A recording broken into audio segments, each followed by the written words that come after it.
Alors, la chaire Agricultures urbaines est finalement un programme de recherche-action multipartenarial qui vise à accompagner le développement de l'agriculture urbaine au service de la résilience des villes. Cette chaire a été créée en 2018 et nous sommes entourés de différents partenaires qui sont vraiment complémentaires. Aujourd'hui, nous sommes accompagnés de la Fondation Carrefour, la Métropole du Grand Paris, la Ville de Paris, également le GRET, Groupama et enfin la Fondation Paris Habitat.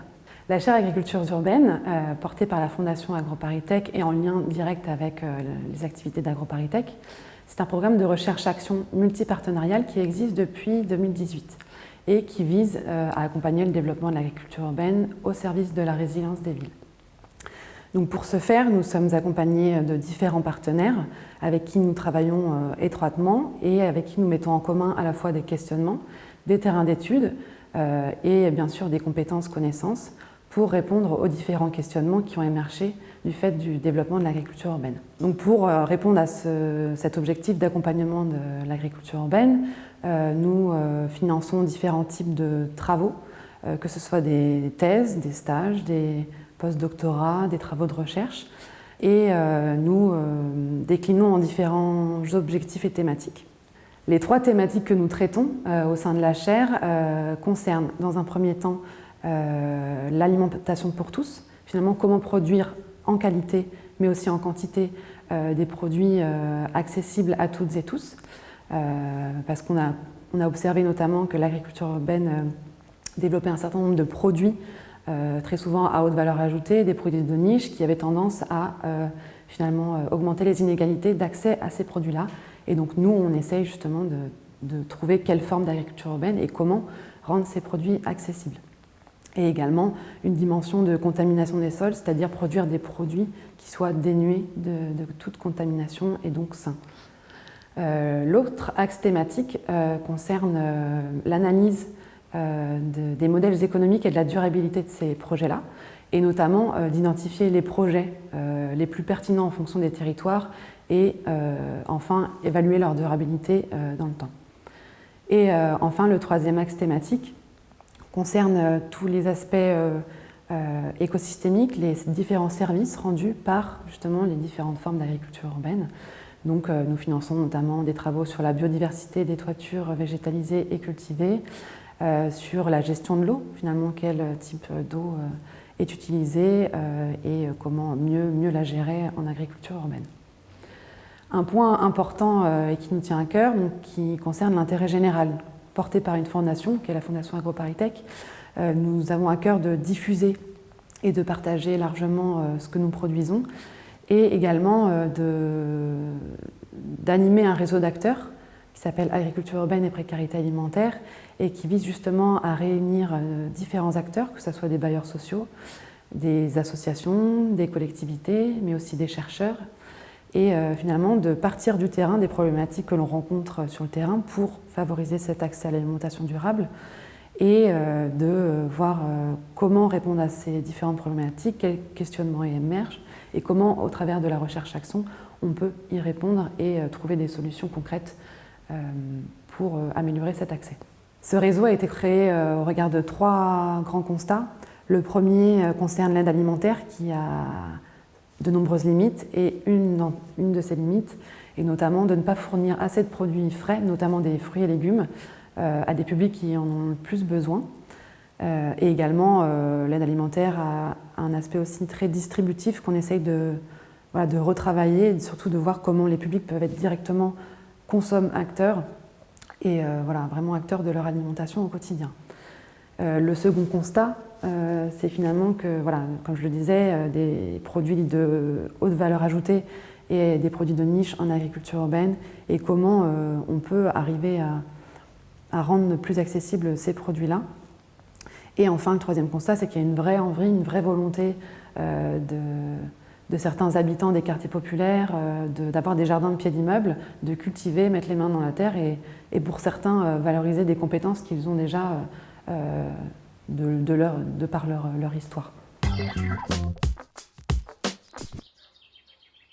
Pourquoi finalement transformer les produits de l'agriculture urbaine et ou locale? Donc il y a plusieurs avantages. Le premier auquel je pense, ça va être notamment de diversifier la gamme de production, de proposer différents produits à plus haute valeur ajoutée, que ce soit des confitures, des soupes, des conserves. C'est aussi un moyen de limiter les pertes et gaspillages, notamment lorsqu'on a des fruits piqués, un peu abîmés, des légumes moches, on va pouvoir leur donner une seconde vie ou en tout cas les proposer à la commercialisation. Donc c'est aussi un complément de revenu pour les structures. Je pense aussi aux produits de fin de saison comme les tomates vertes. Pour éviter de les gaspiller, de les jeter, on va pouvoir en faire des chutneys et faire découvrir aussi d'autres façons de valoriser ces produits au jardin pour les consommateurs, les particuliers. Il y a aussi tout un aspect social et pédagogique. Transformer les produits, c'est aussi une façon de montrer comment cuisiner certains produits méconnus qui reviennent un peu au devant de la scène, comme les légumes anciens, les choux raves, et d'autres, parfois des produits exotiques que l'on connaît mal, comment les intégrer à la cuisine au quotidien. Et notamment pour certains publics issus de l'immigration ou qui ne connaissent pas forcément certains produits de notre terroir, leur apprendre aussi comment cuisiner un chou rave, comment cuisiner une betterave crue, cuite, comment l'intégrer à ces repas. Et donc ce qui est intéressant, c'est aussi de voir comment ces espaces de transformation peuvent être aussi mutualisés, parce que ça nécessite bien sûr des investissements, des équipements un peu pointus. Donc certains vont passer par de la prestation, d'autres vont investir pour le faire eux-mêmes, mais tout est là la question de comment transformer et comment être équipé pour pouvoir le faire de façon économique et bien sûr saine, car il y a des enjeux sanitaires très importants en fonction du degré de transformation qu'on va faire.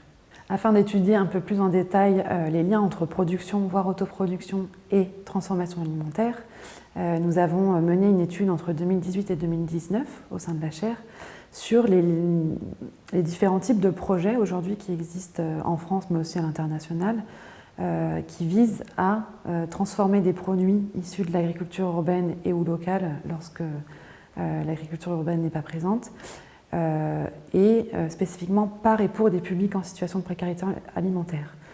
Donc on insiste sur le côté par et pour, notamment parce qu'il y a vraiment un enjeu de participation et de pouvoir d'agir, de renforcer à travers ces projets-là le pouvoir d'agir des personnes et de vraiment les impliquer tout au long du projet, que ce soit dans la transformation, dans la production et bien sûr dans la consommation. Quand on parle de transformation alimentaire, on entend derrière différents niveaux de transformation. On retrouve des produits soit frais et peu transformés, via le séchage par exemple, qui est vraiment une très faible transformation, mais aussi des produits plus transformés et bien sûr des produits ultra transformés qui sont aujourd'hui plutôt très controversés et on connaît leurs impacts sur la santé. Et donc ce qu'on a pu remarquer en analysant les différents projets, notamment français, c'est qu'il y a vraiment un enjeu d'alimentation durable et d'intégrer plus de produits frais, si possible locaux, et moins transformés. Comme type de transformation, on rencontre notamment des confitures, des soupes, également des conserves. L'avantage, c'est qu'on peut les ramener chez soi et les consommer plus tard. Mais on retrouve aussi des transformations sur place, c'est-à-dire qu'on va cuisiner ensemble de façon conviviale, partager un repas sur place et donc apprendre des nouvelles recettes, faire connaissance. Et ce qui est intéressant, c'est de parfois sortir les personnes de l'isolement et de créer tout un réseau de personnes issues d'un même quartier, par exemple. Donc en ce sens, la transformation alimentaire, quelle qu'elle soit, peut faciliter l'accès à l'alimentation durable. Bien sûr, il y a des enjeux logistiques, d'approvisionnement, de savoir à partir de quels produits on va faire ces transformations. Aujourd'hui, il y a beaucoup de porteurs de projets réfléchissent justement à se rapprocher de producteurs locaux pour avoir vraiment cette continuité sur toute la chaîne et dans la transformation. Et un autre enjeu important, qui dit transformation alimentaire, dit de disposer des espaces pour cuisiner et transformer. Et aujourd'hui, il y a quand même beaucoup de personnes qui n'ont pas accès à une cuisine. Je pense par exemple à des personnes qui sont dans des hébergements d'urgence, dans des hôtels sociaux, qui vont être voués à bouger fréquemment d'espace et donc qui disposent juste d'un micro-ondes pour réchauffer leurs barquettes, etc.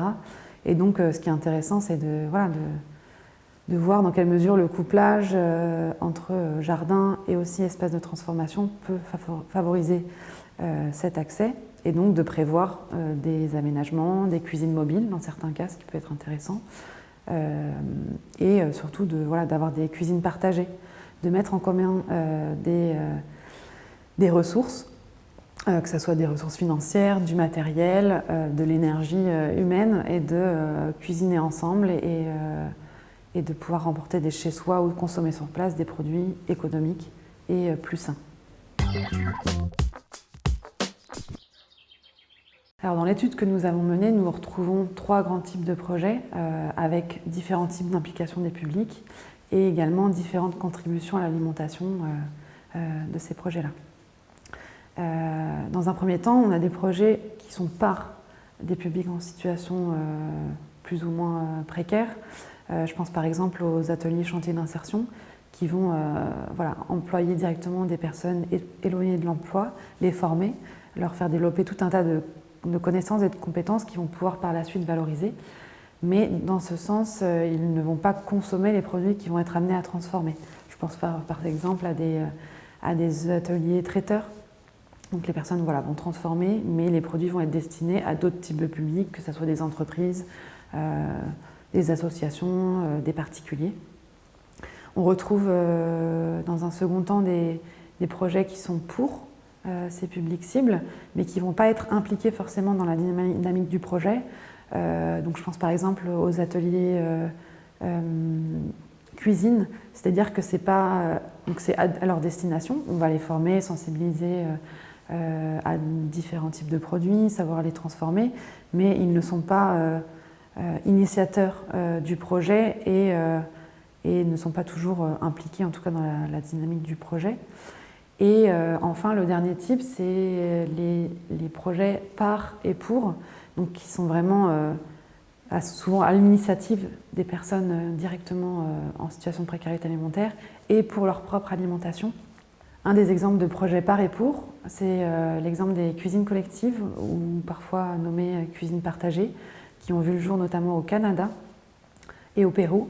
Et en fait, c'est un petit groupe de personnes qui va se réunir, qui va mettre en commun à la fois des ressources, du matériel pour cuisiner, des aliments, et qui vont cuisiner collectivement et consommer soit sur place, autant d'un repas convivial, soit le remporter chez eux et le consommer pendant toute la semaine.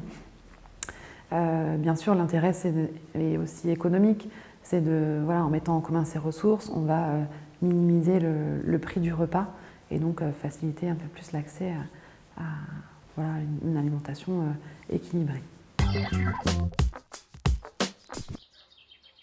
Pour les années à venir, ce qu'on imagine, et en tout cas nos envies au sein de la chaire, spécifiquement sur les aspects de transformation alimentaire et d'accessibilité, qui nous tiennent vraiment à cœur, c'est de poursuivre l'analyse des liens entre production et transformation et comment ça peut vraiment être un levier pour faciliter l'accès à l'alimentation pour toutes et tous. Pour approfondir cette question-là, nous travaillons en lien étroit avec le Lab 3S. Nous avons remporté un appel à projet de la Fondation Paris Habitat qui s'appelle « Du potager à la marmite », justement pour relier production et transformation alimentaire. Et donc nous accompagnons la mise en place de projets de jardins et de cuisine collective sur le territoire de Bondy-Nord. Et donc nous travaillons directement avec des associations locales et des publics directement concernés pour essayer d'expérimenter, de voir différentes formes d'associations de jardinage, différentes formes de couplage entre production et transformation alimentaire et de voir par exemple de quelle manière ça peut modifier les pratiques alimentaires de ces personnes-là et comment les impliquer dans la gouvernance de ces projets-là.